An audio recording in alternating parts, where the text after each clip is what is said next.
10 years ago, we would have at least one person who might be shouting at us about being infidels. If we were here 20 years ago, we might have a skinhead on stage, perhaps scanning the audience for racial diversity. Who knows? Michael, on the far end, I don't believe 30 years ago you would have been a problem, but you're very happy to have you here as well. So, right next to me is Jesse Morton.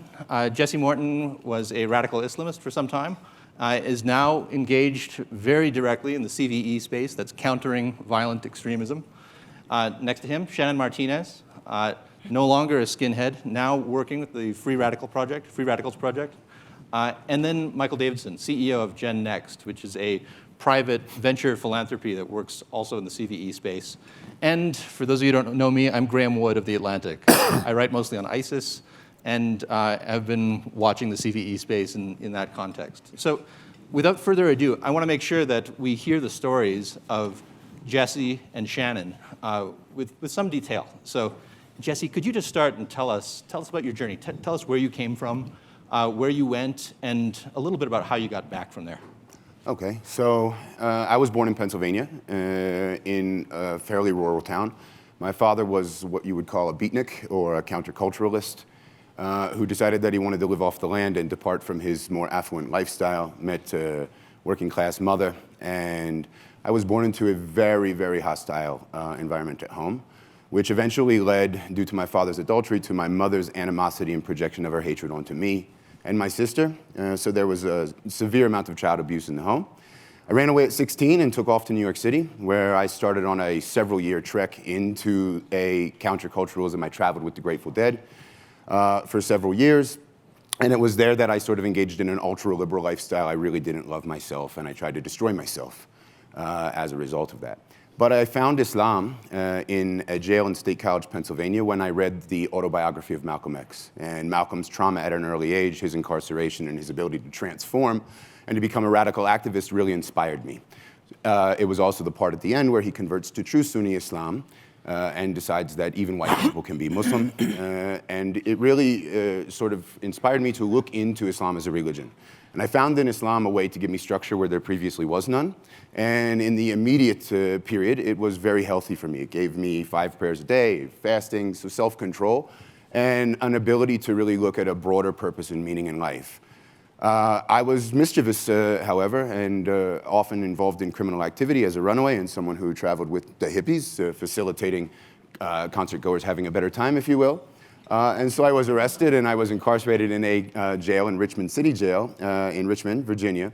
And it was there that I met a Moroccan veteran of the Afghan-Soviet jihad. And it was there that I was radicalized.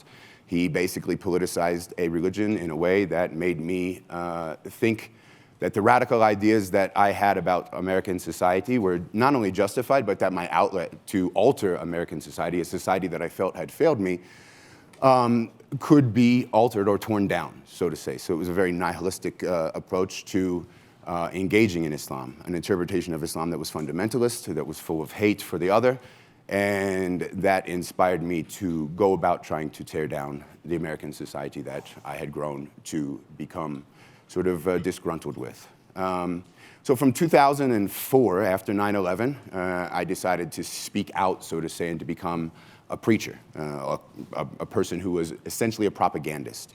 I started an organization in 2004 and ran it to 2011, and I was probably one of the key English language propagandists for Al-Qaeda in the United States. Our organization was connected to several terror plots. We were mostly speakers. We walked right up to the line of free speech, and then would take a step back once we were criticized, and it became apparent that there was risks associated with me potentially going to prison. I ran after we threatened the writers of South Park for portraying the Prophet Muhammad. Some of you may remember it. It was an international controversy, and I went to Morocco. And in Morocco, I happened to live there during the time of the Arab Spring. And it sort of started this induced a reversal change for me, because I was teaching and I saw that my Moroccan students were really eager about taking on a society that had principles incorporated in it that I took for granted. And in my conversations in midst of the Arab Spring, when there was a lot of hope for change and more democratic and liberal change, it was those conversations that allowed me to sort of start to look at the world a little bit differently. It was then that the propaganda of Osama bin Laden started to unregister. A man that was 7 feet tall started to look normal to me when he released a propaganda film about global warming, which was absolutely absurd. So I was incarcerated, actually picked up because I wasn't indicted by the US government until May of 2011. I was picked up outside of a Casablanca mosque and sent for extradition back to the United States. It was in that Moroccan prison that I met Mohammed Fizazi, who was a radical preacher. At one point in time, incarcerated for Casablanca bombings in 2003. And he had changed and altered his views. And he sat down and he really dissected his own trajectory, his own progression. And that inspired me to take another step toward addressing the ideology. I was flown back on a private jet from to the United States and incarcerated in Virginia in solitary confinement. And it was there that a guard took me to the law library for her entire shift, 10 hours a day, 4 days a week in the early morning hours, where I was able to read and contact with the Enlightenment philosophers. So a progression. De-radicalization is, of course, a process. It's not an event. And that really inspired me. I took a plea agreement with the United States government that capped me at a maximum 15-year sentence. But I had to do a debriefing process in order to do so because we had a lot of people that were affiliated with my organization. It was there that I met a female FBI agent who showed me that the law enforcement community was not waging the war against Islam that I thought it was. That in fact, they were only concerned with protecting terrorism. We engaged in a series of discussions that ultimately led to my incarceration, and an 11.5-year sentence was reduced to 3.5 years. After that, that cooperation led me to go back into the text and to review the text through a more enlightened perspective or an enlightened paradigm. And I eventually was able to come out. I was released after 3.5 years in March of 2015 in the midst of ISIS's rise and our concern for ISIS. And I went on to cooperate with the law enforcement community, eventually went public as America's first former jihadist, you might say, and now work to counter violent extremism in with an array of organizations. And it's a relatively nascent field, very experimental, particularly in the United States. I think we're making some leeway, but that's essentially my story. So can I try to connect the dots? You say, it sounds like one of the first steps was noticing this absurd global warming documentary by bin Laden's people. Mm-hmm. And then after that, reading Enlightenment texts, mm-hmm. then incarceration, cooperation, and then the man you are today. Mm-hmm. All right. Shannon. In a nutshell. Why don't you tell us a bit about your story as well? Sure. I'm like, 5 minutes, go. If you would have looked at my life when I was a child, you would have thought that everything was absolutely perfect. My parents, in fact, just celebrated their 50th wedding anniversary this year. I have an older brother who's 2.5 years older than me, and he graduated valedictorian of his high school class, graduated magna cum laude from the School of Foreign Service at Georgetown, and was accepted into Harvard Law School, which he deferred because he ended up studying for the Catholic priesthood. So that's another product of the environment growing up. However, in my household, things were very dysfunctional. It was very boundaryless, and I know now that my parents did the best that they could. They just didn't have the tools and skills that I needed them to have. I always felt like the black sheep in my family. I never really felt like I belonged there. From first grade, I was in front of my teachers. Why do I have to do homework if I can get A's on your tests? And I'm 44 years old, I still haven't gotten a good answer to that question. My parents' main value set was like conformity and like just blend in and just very upwardly mobile middle class. It never resonated with me. We moved from Philadelphia to southern rural Michigan when I was 11 years old. And to say it was culture shock would be the most like extreme understatement ever. They were like, what country are you from? Are you from England? And I was like, no, yous guys. I'm not. I'm just from Philly, yo.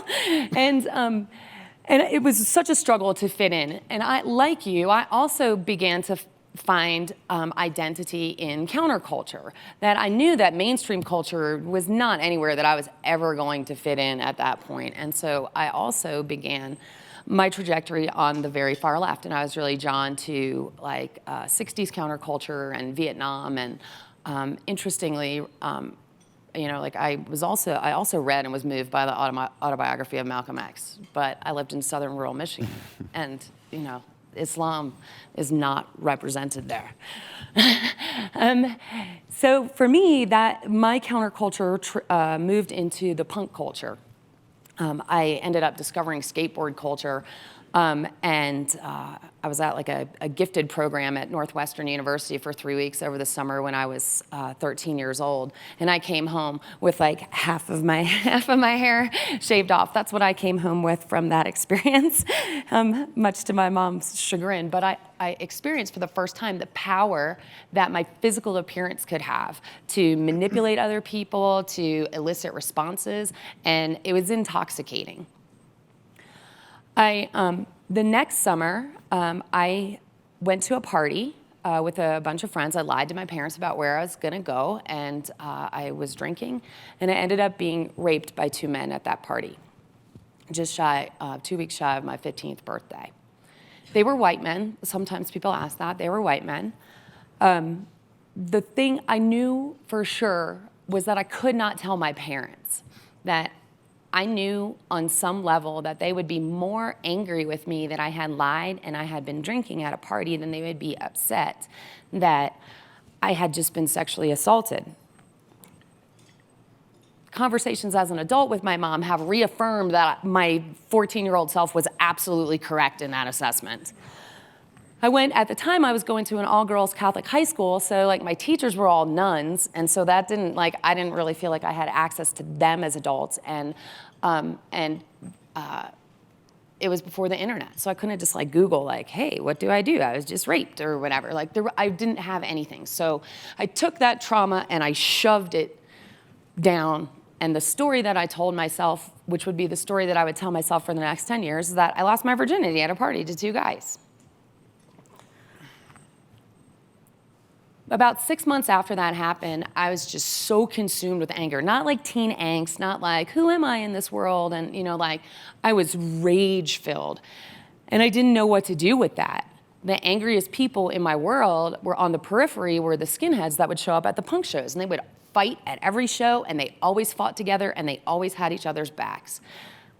I hated myself. I hated the whole world. I hated everything. And so as I hung out with them more, because my anger had this place where it resonated, where it could be released and expressed, I understood that the price of admission, so to speak, was going to be to say, I hate black people, I hate brown people, I hate Jews. I hated everything. So it actually took this big, ineffable hate and made it smaller. It made it actually more manageable.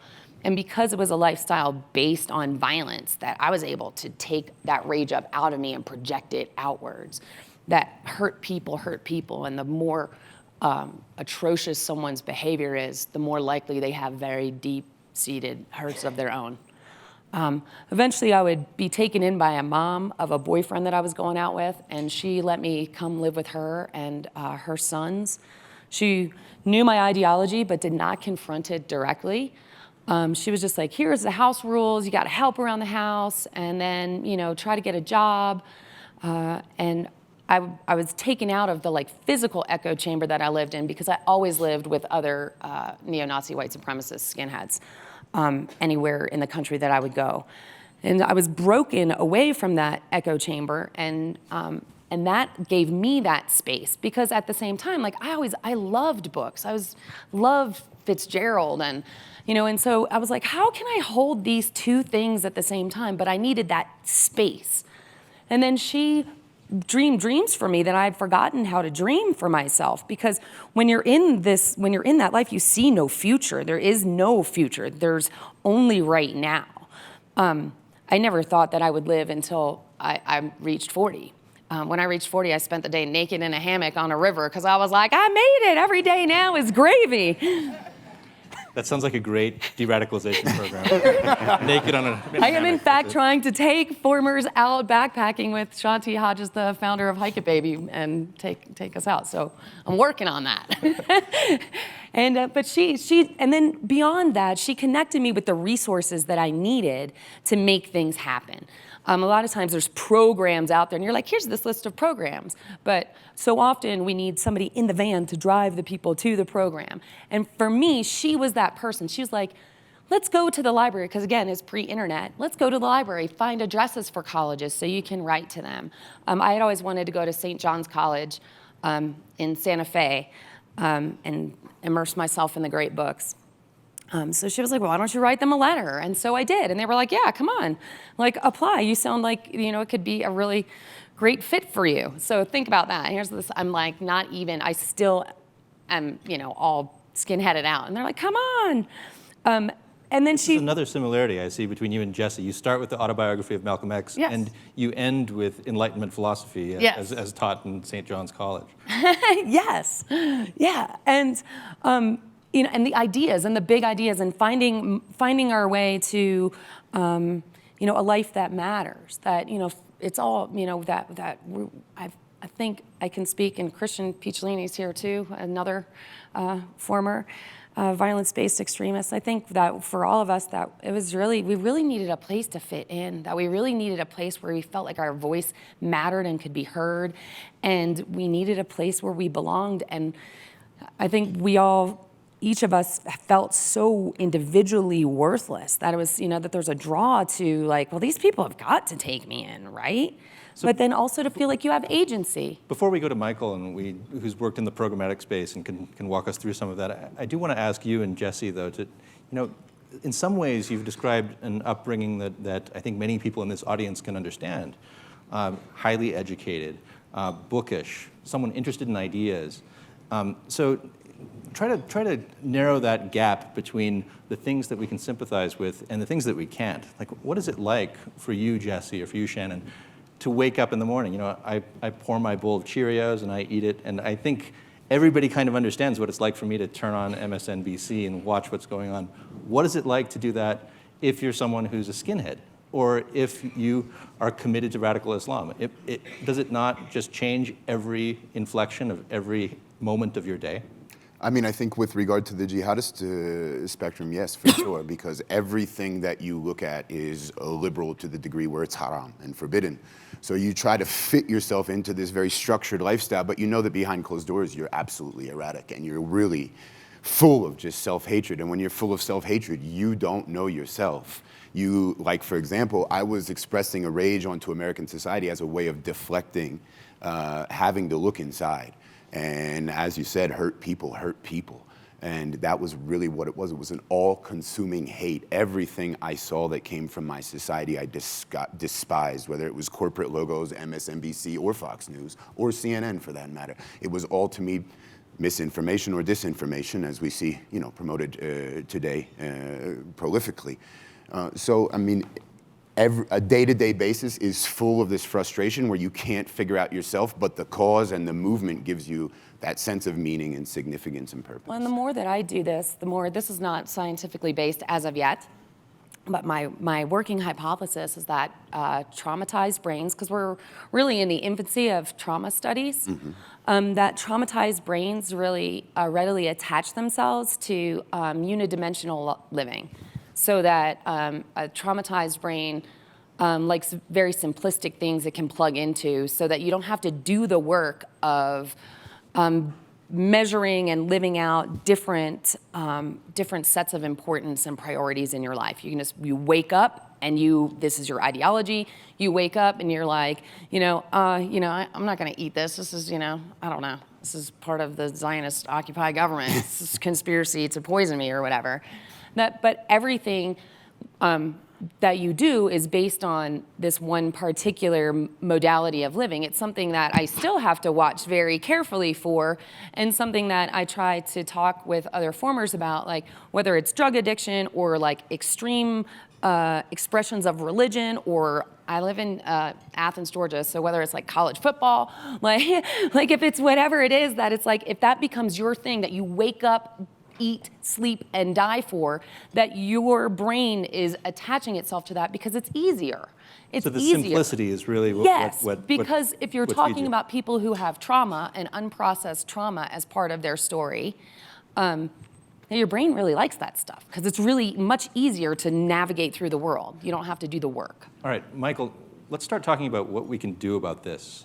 What programs exist? Tell us what Gen Next does. Thank you. So we take the look at this as, I like to say, as the heart of an NGO, but the mind of an entrepreneur. Because if you extend the lives that they could have lived, then you're talking about inflicting a lot of harm. You're talking about murder. You're talking about terrorism. You're talking about all forms of violence. And as a society, we're willing to mobilize B-52 bombers. We're willing to mobilize our entire armed forces and our entire law enforcement apparatus. But we have not figured out how to mobilize people like you to help people like them. And so we jump in to figure that out. And that doesn't happen for a few reasons. One, fear. Two, the stigma. Three, this is a relatively complex and enterprising space in philanthropy. And so you're not going to get a one-to-one solution, and I gave you $1, and I'm going to see output of $1 in my giving.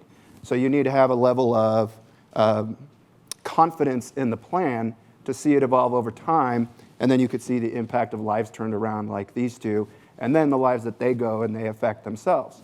So our role is to come in and we'll bring in, we'll work with government, we'll work with entrepreneurs to build a real framework to help develop and mobilize the credible voices like these two on the stage. So my day-to-day is being inspired by stories like theirs, but also just figuring out relentlessly how to help them. And so it's looking at, well, what are the key performance indicators? How can I get a brilliant marketer entrepreneur who has never thought in their life that they would be involved in counterterrorism or countering violent extremism, or a management consultant, or just a large foundation who might be giving a lot of money to, say, cancer research, which is important, but would have never occurred to them when they watch the news and they get really sad by a terrorist attack that they could also allocate resources to help prevent those types of attacks in the future. So that is our work, is we connect all the dots. We build basically business plans, and we'll put dollars and capital and expertise in place to help mobilize more voices like theirs. And does that just mean amplifying their voices, getting them on stages like this, or are there... Oh, good, thank you. How does that work? So one is, I think, building a community for them themselves. So through this community, we years ago, Christian and I were hanging out in Dublin, Ireland, for the first ever summit against violent extremism. And so this was the first time that we ever tested this idea that former violent extremists of all forms and survivors of terrorism can play a very instrumental role in counterterrorism work. And so we had, 50 or so, and then we even had the president of Colombia and the former chairman of Google and Obama administration officials, Bush administration officials, to all really explore this and build this community. Say, is there a solution set here? And so what we realized, and what I did not expect, is that when they leave their former lives, there's very often not really a place to go. And they need a community so they could be more impactful in the direction that we would all want them to go. And so one is we figured out how to build a community. So you hire somebody, you connect with them, you go recruit more of them, and they go communicate with each other. So one is building resources for them to communicate with each other, to share resources, to share best practices, to counsel one another.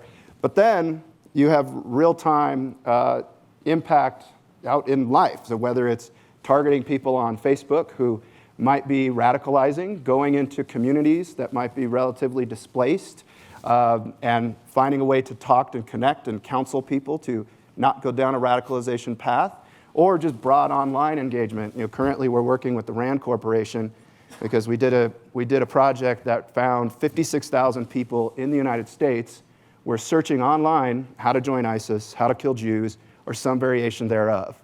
Now, of those 56,000 people, imagine how different they would be if they could connect with them and the stories that they could tell them. And so our job is to figure out, well, what is that data? How do we develop them to connect with them? And then the last piece, I would say, is sort of the feedback loop to government. So the Seattle Police Department, we did a project with them to go identify former violent extremists who could train their police officers in recognizing radicalization. And in law enforcement, there's generally a skepticism over, well, how could I really do that? They don't want to wait until there's a truck running through a crowd. The Seattle Police Department was trying to get ahead of it. Or I think just the other day, there was a case in New York of a gentleman named Mo who lost his sister And another family member ended up on a path of radicalization, was the first ISIS defector who was imprisoned, jailed, and then now released. And another, someone else like them was playing a key role in that case to identify, are they radicalizing, are they de-radicalized, what role could they play to help impact lives for the better? And so we jumped in and played a role with law enforcement in that case also, and then just overall kind of policy framework. But 10 years ago, you would not have seen individuals like these two working with policymakers or even connecting more aggressively with other people like them or trying to get them out had the private sector not come in to engage.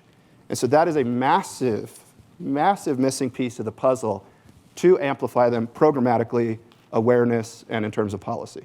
Question for all three of you. Now, when I look at ISIS cases and when I have conversations on social media or in any other context with people who are sympathetic to ISIS, I would say the people they hate most are formers like you, Jesse. So although to us, we consider you a credible voice as a former jihadist or jihadist sympathizer, how do you get over that problem where the people who are actually in the demographic that you're trying to speak to are immediately skeptical rather than incredulous about your stories? I mean, I think you have to approach it from a very different lens. It is true that I cannot go into a network by myself because I will be drowned out in the noise, right? And so there is this sort of social psychology behind being in a network or an echo chamber, if you will, where you have to hate the person that leaves. That's required. But I think what is very interesting for me is when I get them in on an individual basis and in a room by themselves, they're very different people than they are when they're plugged into their little echo chamber. And by understanding what it's like to be in their shoes, but to be empathetic and to listen to them, then I can have a conversation that tries to take them away from this idea that they are adhering to an ideology that is the truth, the one objective truth, and that they are on that path and that I have apostated from it. And I can have those conversations about nuanced discussions about the worldview that they hold, but I can take it back and try to get them to talk about themselves. And once you get them to talk about themselves, you see the trauma ooze out. What we know from studying trauma is that you can have PTSD as a consequence of trauma, but you can also have post-traumatic growth. And that's dependent upon whether or not you feel like the society around you includes you. So there's a big correlation between people that go on to suffer from trauma and join extremist movements versus those that, when they suffer from trauma, they have a community there to care for them. I think that there's a lot that can be learned by that. Now, formers having credible voices are one thing in isolation. But when you develop a network that parallels the network of extremists, then you no longer get drowned out by the noise. But there hasn't been an allocation of appropriate resources so that us formers can build a network where we have a synergistic relationship that can go in then and say, these are pathways to hear our voices, and then we can confront and push back on the message and try to bring as many people out through contact with voices and through ideas that they really haven't listened to. So we need to mobilize together, I think, is the most important aspect of being able to make ourselves credible at with regard to confronting the movement as a whole. Graeme, if I might comment really quickly, just in terms of Jesse brought up the allocation of resources. So Americans spend about $400 billion a year on philanthropy, $400 billion. About $500 million of that goes to countering hate, generally speaking, and of that, only $2 million goes to countering violent extremism. So there is a massive awareness gap, but then action gap in helping support and mobilize the voices that you're hearing right here, which means huge opportunity. Shannon, I'd like to hear, what would you say to someone? If you are in the position that Jesse just described, you're in a room with someone who is immediately skeptical of you as someone who's an apostate from your own movement, what can you say? What can you say as someone who is the least credible voice in this person's imagination? Well, I think one of the things that's very powerful about using formers in this space is that we know that you're not going to argue somebody out of what they believe.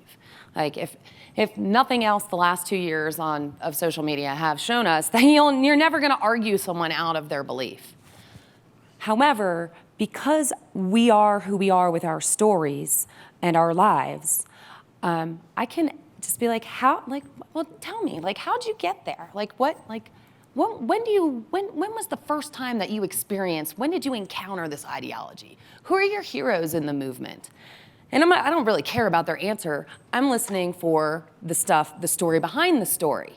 Like, I want to know, well, how did you get here? Because then we can talk about that. I can be like, oh, yeah, okay, so your mom, you watched your mom get beat up every day by your dad for 2 years.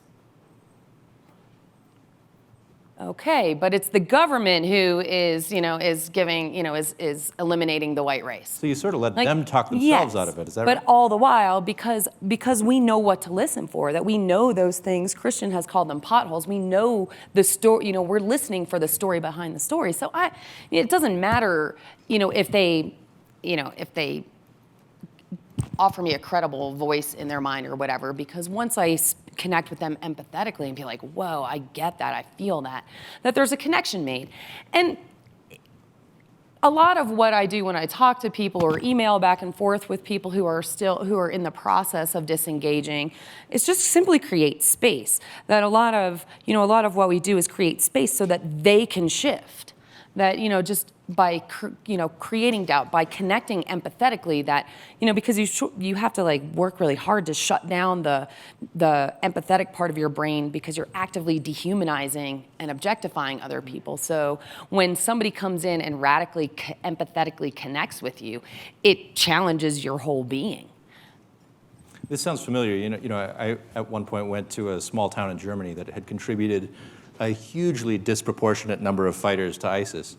And I somewhat naively asked the cops there, so what do you do to argue people back out of this if they come home? And they said, we don't do any arguing. Are you kidding? Do we have the equipment to argue them out of this religious position that they're in? No. If we find them, we just want to distract them with something. We just want to hear them talk and make sure that they have a job. I found one of them, found his name, and said, I want to talk to this guy. And they said, this guy's working, he's a fry cook at a Burger King right now.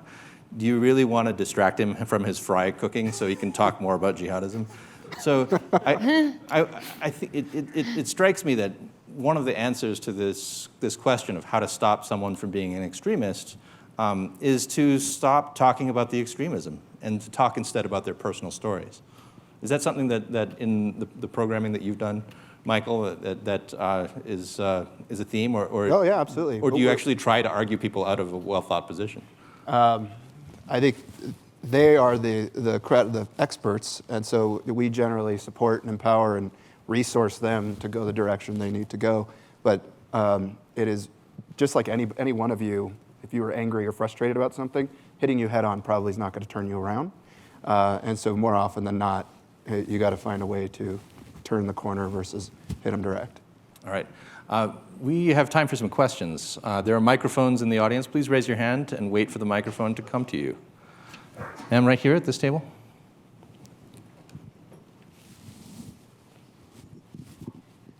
Well, it seems that these two young people are very intelligent, and so they in a way helped themselves to get out of where they were by reading the things they read. So when you find people that were in the position that they were, that maybe are not as intelligent as they are, how do you help them?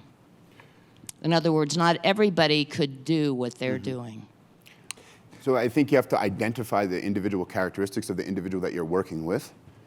There are some people that can read their way out of it, and part of the principles that are similar. When you hear formers tell their stories about how they left, even if a person couldn't read Enlightenment philosophers and grasp them, the principles that the Enlightenment philosophers espoused and believed in can still be disseminated in a more simplistic way, where a person can really think twice about the underlying principles or the underpinning philosophy that they build their life on. So it's a matter of being able to be empathetic long enough to listen before you push back, and to understand that people are not rational. My ability to read my way out of it would not have been possible were there not individuals that I haphazardly came into contact with that were willing to overlook the demon that I had become, particularly the FBI, which was the most awkward experience for me because I had held them to be the enemy. And then I'm put in a prison situation where I have to talk with them, and it becomes apparent that one of the agents is totally understanding on how I got to the point where I was and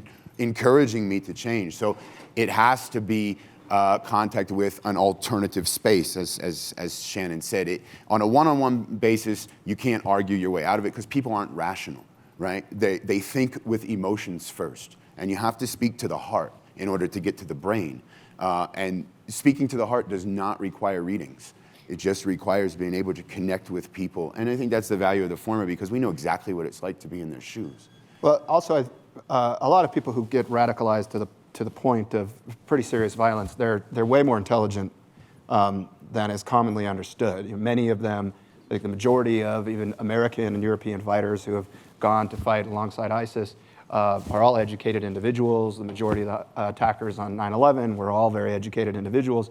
And so it's more of a human phenomena. It's not an intelligence issue. Or the other piece of it is, last year, actually, Bloomberg and Diane Sawyer did a profile of this type of work. And Diane Sawyer did on 2020, did an incredible segment on the radicalization stories of like 5 different Americans and American families. And what you saw, that sometimes it's not a matter of reasoning your way into the ideology. You just might like that you have more Twitter followers, and you're looking for social validation.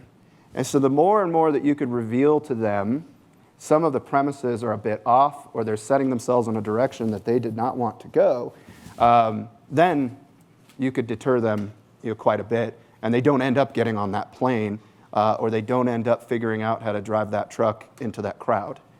So on the one hand, there are the intelligent ones, but there's a whole swath of people that just need connection, or they just need awareness. And so we have case after case of individuals who we were able to show content to that just challenged a little bit of their assumptions. And that seed of doubt, because they were not as developed as these two had become, that seed of doubt ended up sending them in another direction. So we do have the opportunity earlier in the process, by process I mean the radicalization process, to connect with people and redirect them. Well, and I just spent the whole day last weekend in San Quentin with their restorative justice program, and the men that make up that program, most of them have not had oftentimes even a high school education, that they've really grown up in the prisons. So they are not going to be people that you're going to look at and be like, wow, they're definitely on the, they were not in gifted programs in summer. Their emotional intelligence that they have developed as part of their work through the restorative justice program is off the charts. I was so humbled. So these are guys that are in forever. They're in prison forever a lot of times, for the rest of their lives. And they are working so hard to understand how they got there, how they committed their crimes, how their crimes have affected their victims. It's the first place that I've ever gone where I told my story, and 5 different guys came up to me afterwards and looked me in the eyes and said, "I'm sorry that those men did that to you. That must have hurt you so badly. Thank you for sharing your story." So connecting with people on that vulnerable, authentic level is very powerful, and that that just because that people aren't necessarily well spoken or whatever does not mean that they cannot just be powerhouses of hope for the rest of us to enact change. So it's meeting people where they're at and helping them amplify the gifts and talents that they individually have. Yeah, big problems tend to be a bit like Rubik's Cubes, and so you have to watch each side of it. And I think from a private sector philanthropic community standpoint, you tend to just want that really, what's the quick and easy way, the efficient way to allocate my dollars. And the challenge is with this type of a problem and solution set, there are a number of different ways that all need attention. So you have the intelligent ones that maybe they just need deterrence, hard power deterrence. And there's a whole other group that just needs visibility and awareness, and others that need hands-on compassion and counseling. So, Yes, sir. Microphone's coming. Thank you. Can you talk a little bit about the government and the role that they might be playing, and can they provide funding? Can they provide advice? And are you providing counsel to them? Yeah, what's the role of government here? I mean, we're talking about credible voices before. What could be a less credible voice for a jihadist or for a white supremacist than the FBI? How do you deal with that kind of kiss of death of that association? Well, I mean, to be quite frank, in the realm of countering violent extremism, there hasn't been a lot of government engagement, or in the law enforcement community, they're very skeptical. And I think that might be a good thing. The problem is transferring the conversation into one where it becomes, we all have a role to play in countering violent extremism in an age of hyperpolarization and hate.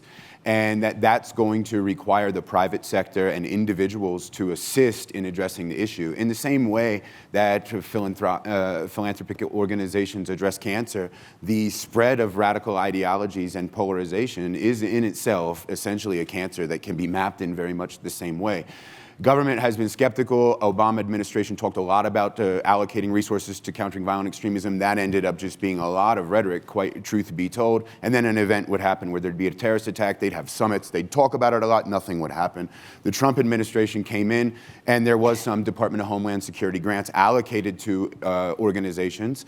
But the Trump administration took away all of the allocated organizations to right-wing extremists and concentrated it on jihadism, which gives an interpretation in the Muslim community and on the left that the idea of countering violent extremism essentially to securitize the American Muslim community, which makes it it takes away from its credibility. So I think it's good to essentially get government out of the space, but when you're talking about specific initiatives, for example, just one, there's about 85 to 100 individuals coming home with terrorism-related convictions in the next 5 years. We haven't had an in-prison de-radicalization program, and we have no reentry and rehabilitation program for them when they leave. The only way that that's possible is if people like Shannon and I can engage them, and the only way that we can engage them is with government support, because you have leeway with regard to mandating them under supervised release situations to participate in a program, and then thereby you can watch and make sure that there is no threat, but also you can facilitate their trek and their exit.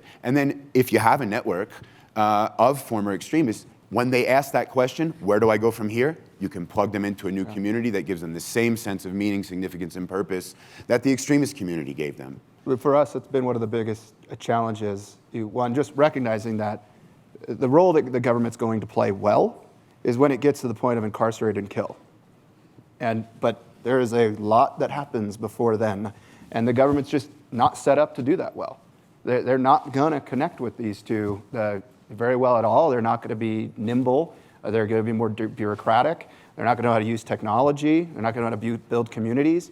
And so it is a in my view, a bigger question of how do you get philanthropists to understand that they have a role to play. And if you take AVE, this network of former violent extremists, as a case study, 10 years ago, the government was just saying, look, we recognize that there's a whole set of recruitment, intervention, prevention that we just are not set up to touch. We need more people to get involved in that side of the problem. And so that's what we started to do.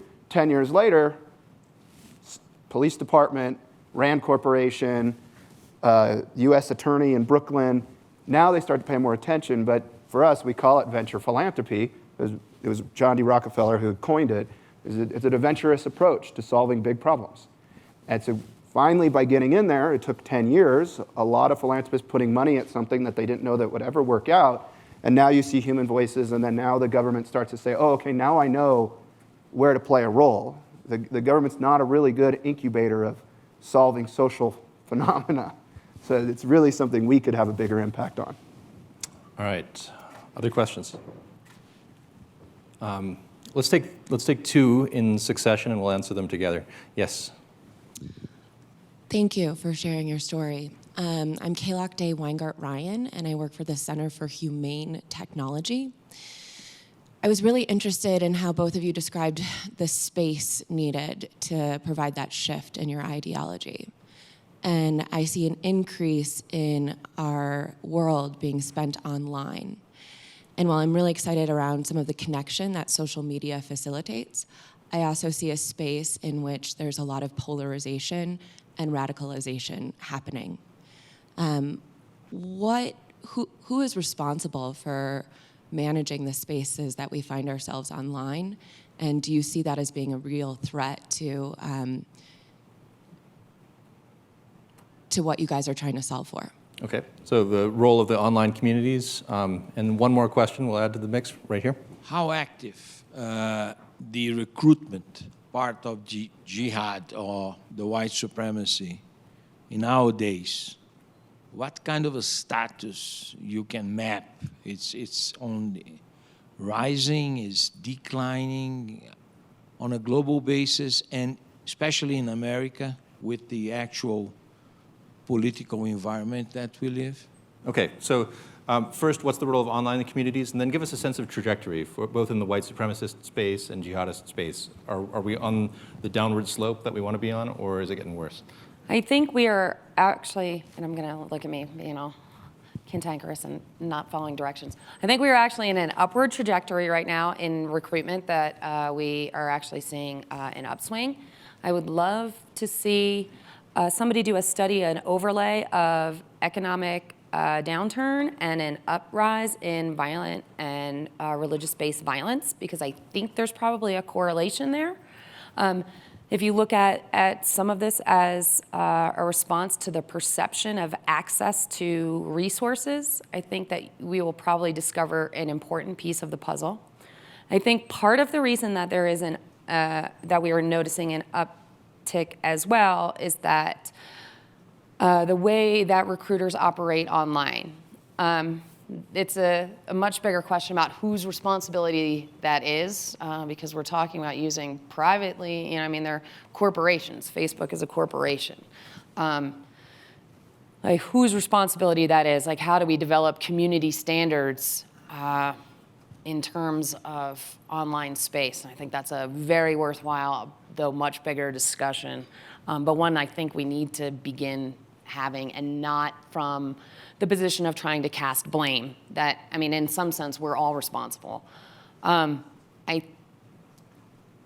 think we need to work in the preventative space to talk about how people are targeted, and I think that social media platforms and servers could play an important role in that, in helping disseminate information about how people are recruited into and radicalized into violence extremism online.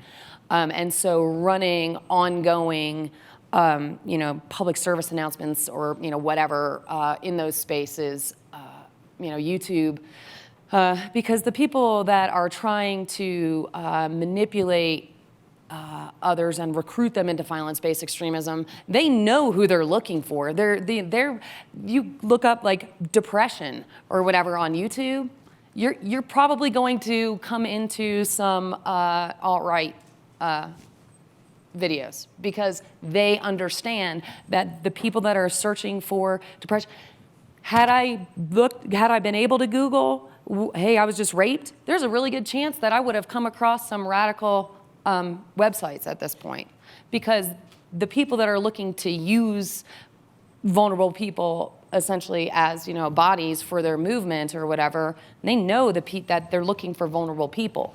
So taking that awareness and helping to build some of that awareness in a real stark way. We prepare for everything else. We prepare our kids what to do when they talk to strangers, if there's a fire or an earthquake or a school shooter. Like, why don't we just talk to them frankly about like, hey, what do we do if you're in the position of where you're being radicalized into violence? Like, why don't we just talk and teach them straight up? Let me ask you. Technology plays the ubiquity of it it's substantial. I mentioned earlier the 56,000 people. That's just online search. Mm-hmm. That's not on any of the other mediums, and so it is, but that does create an opportunity to go and engage them and find people. And then on the other question, across the board, it's on the rise. You got to be really careful about saying, is it ISIS? Because militarily, ISIS is on the decline, but it's a shift. And when we were getting started in countering violent extremism, it was Al-Qaeda, and nothing existed called ISIS. And so I think we shouldn't be naive, and nor did ISIS didn't capture everybody's attention until they beheaded James Foley on YouTube. And then President Obama gave a speech, and it was suddenly like, oh my gosh, there's a full battleground of civil society that we need to be engaged in. So even if we were to assume it's on the decline, which is not, I think we have to remain very hyper-vigilant about understanding that this threat's going to evolve, and we have to stay more ahead of it than they would be technologically, or just the way we view ourselves and where we allocate our own funds. I've got one last question for Jesse and for Shannon. A lot of what we've been talking about is finding out what sort of mental itch these extremist ideologies scratch. So I'd like to know from you, as people who have left these movements, is there anything you miss about them? Is there anything that, when you think back, it still itches like a phantom limb? Well, I mean, when you do ascend to a particular position of prominence, you feel like you have power. And so as a recruiter who was not committing violence but was advocating for others to do so and recruiting them into the movement, I felt powerful. I felt like the ideas that I was espousing were having an impact. And so to reverse that process and to get into a position in life where you're able to do something on the other end is powerful, and it's a process that helps you to heal the trauma when you can let it out. But not everybody who leaves these movements is going to have the same opportunity. And I think that's why creating a community online and offline that can rival in size and scope extremist networks is the most important thing for us to do, so that we can plug people into getting the same sensations that they got out of the extremist movement. And Shannon, you have the last word. My oldest son is about to be 21. I had him when I was 23, when I was just out of the movement. So I miss going to the bathroom by myself. I have 7 kids. I miss going to the bathroom by myself. But when you talk about so many of us, it's like very formative years of our lives. And it's almost like your life goes on pause while you are living out this hate-filled ideology. And so there's like things that I never really learned how to do. Like I have to, luckily I have teenage daughters. You don't hear that sentence very often. Luckily I have teenage daughters, and I can be like, help me, I don't know how to do makeup. What, are these shoes okay? This blouse, they're like, no mom, that looks like curtains. Because I never learned how to do that as a teenager and as a young adult. I wore boots and braces, and I had my head shaved. And so like that kind of stuff I totally missed out on. And there's still like a draw to like some of the music and stuff. And I mean, obviously I don't listen to white power music at this point, but you know, it's like the music of my youth. And you know, that there's like those aesthetic draws for me that, you know, that are, I think will probably always be there. All right, thank you very much.